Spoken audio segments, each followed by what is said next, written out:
তো আজকের video SLST education 2025 unit 6 contribution of great educators. আজকের টপিক হচ্ছে স্বামী বিবেকানন্দ। এক ঝলক দেখে নাও। আজকের প্রথম ইনফরমেশন বা প্রশ্ন, মানুষের অন্তর্নিহিত সত্তার পরিপূর্ণ বিকাশ সাধনই হলো শিক্ষা, উক্তি করেছেন বিবেকানন্দ। 2 নম্বর বলছে যে গীতা পাঠ অপেক্ষা ফুটবল খেলা ভালো, উক্তি করেছেন বিবেকানন্দ। 3 নম্বর বলছে বিবেকানন্দ কোন দর্শন দ্বারা প্রভাবিত হয়েছিলেন? বেদান্ত। 4 নম্বর বলছে কত খ্রিস্টাব্দে স্বামী বিবেকানন্দ শিকাগো শহরে অনুষ্ঠিত মহাধর্ম সম্মেলনের বক্তব্য রাখেন? 1893 খ্রিস্টাব্দে। 5 নম্বর বলছে স্বামী বিবেকানন্দ শিক্ষার কোন ধরনের লক্ষ্যের ওপর জোর দিয়েছিলেন? চরিত্র গঠন। 6 নম্বর বলছে education is the manifestation of perfection already in man. শিক্ষা সম্পর্কে এই উক্তিটি কে করেছেন? স্বামী বিবেকানন্দ। 7 নম্বর বলছে স্বামী বিবেকানন্দের মতে ড্যাশ হলো অন্তরের জিনিস, জ্ঞান হলো অন্তরের জিনিস। 8 নম্বর প্রশ্নে বলছে যে শিক্ষাদান পদ্ধতি হিসাবে ধ্যান, যোগ, একাগ্রতার কথা বলেছেন স্বামী বিবেকানন্দ। 9 নম্বর বলছে কত তারিখে যুব দিবস হিসেবে পালিত হয়? 12ই জানুয়ারি। এবার 10 নম্বর বলছে যে material and spiritual knowledge is already present in man cover by the curtain of ignorance, উক্তিটি করেছেন স্বামী বিবেকানন্দ। তো আজকেও কিছু হাইলাইটস পয়েন্টস রয়েছে, তো চলো শুরু করা যাক। 1 নম্বর বলছে বিবেকানন্দের শিক্ষণ পদ্ধতিকে আধুনিক কালের আবিষ্কারক পদ্ধতি মানে হিউরিস্টিক মেথডের সঙ্গে তুলনা করা যায়। 2 নম্বর বলছে স্বামী বিবেকানন্দের প্রকৃত নাম ছিল নরেন্দ্রনাথ দত্ত।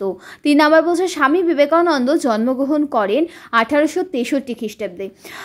4 নম্বর বলছে যে কত খ্রিস্টাব্দে স্বামী বিবেকানন্দ ঠাকুর শ্রী শ্রী রামকৃষ্ণ পরমহংস দেবের সংস্পর্শে আসেন? 1881 খ্রিস্টাব্দে। 5 নম্বর বলছে কত খ্রিস্টাব্দে স্বামী বিবেকানন্দ রামকৃষ্ণ মঠ প্রতিষ্ঠা করেন? 1897 খ্রিস্টাব্দে 1 মে। 6 নম্বর বলছে কত খ্রিস্টাব্দে স্বামী বিবেকানন্দের জীবনাবসান হয়? 1902 খ্রিস্টাব্দের 4 জুলাই, 39 বছর বয়সে। 7 নম্বর বলছে পারফেকশন মানে মহত্ব বলতে স্বামীজি ব্যক্তির যে গুণাবলীর কথাই বুঝিয়েছেন। 8 নম্বর বলছে ম্যানিফেস্টেশন মানে প্রকাশ শব্দটির তাৎপর্য হলো কোনো কিছু ব্যক্ত বা পরিস্ফুটন হওয়া, বলছে সমাজের কথা বা পরিবেশের কথা বলেছেন। 9 নম্বর বলেছেন যে man making is my mission, কথাটিকে বলেছেন স্বামী বিবেকানন্দ। স্বামী বিবেকানন্দের জীবন দর্শনের মূল কথা হলো জীব সেবা ও আত্মার মুক্তি। 11 নম্বর বলা হয়েছে জীবে প্রেম করে যেই জন সেই জন সে বিষে ঈশ্বর, কথাটি কে বলেছেন? স্বামী বিবেকানন্দ। 12 নম্বর বলা হচ্ছে স্বামী বিবেকানন্দের মতে শিক্ষাদান পদ্ধতি হবে মূর্ত থেকে বিমূর্তের দিকে। 13 নম্বর বলা হয়েছে মানুষের মধ্যে বর্তমান মহত্বের প্রকাশই হলো শিক্ষা। শিক্ষার এই সংজ্ঞাটি দিয়েছেন স্বামী বিবেকানন্দ।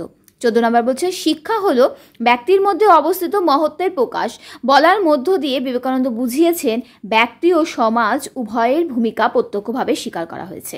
15 নম্বর বলা হয়েছে যে শিক্ষা সম্পর্কে বিবেকানন্দের চিন্তাধারার বর্তমান প্রাসঙ্গিকতা হলো বিজ্ঞান ও প্রযুক্তির ওপর বিশেষ গুরুত্ব দান। 16 নম্বর বলা হয়েছে যে স্বামী বিবেকানন্দ ছিলেন আধ্যাত্মবাদে বিশ্বাসী। 17 নম্বর বলা হচ্ছে বিবেকানন্দের মতে দেশের দুঃখ দুর্দশা দূর করতে গেলে প্রয়োজন গণশিক্ষার। 18 নম্বর বলছে যে আমি একজন ভারতীয়, প্রতিটি ভারতীয় আমার ভাই, এই উক্তিটি বিবেকানন্দের। 19 নম্বর বলছে বিবেকানন্দের মতে ড্যাশ হলো যথার্থ শিক্ষা, ইতিবাচক শিক্ষা হলো যথার্থ শিক্ষা। তো আজকে এই ছিল আমার কিছু ইনফরমেশন যা তোমাদের সাথে শেয়ার করলাম। যদি এই ভিডিওগুলো তোমাদের ভালো লেগে থাকে তাহলে অবশ্যই চ্যানেলটিকে সাবস্ক্রাইব করে দেবে, লাইক করে দেবে এবং বন্ধুদের মাঝে শেয়ার করে দেবে। আর আগামীতে তোমরা কী ধরনের ভিডিও চাও বা কোন টপিকের উপরে ভিডিও করলে ভালো হয় তাহলে আমাকে কমেন্টের মাধ্যমে জানাবে, আমি চেষ্টা করব ওই বিষয়গুলো নিয়ে আলোচনা করার। Thank you for watching. আনন্দে থাকবেন, আনন্দে রাখবেন।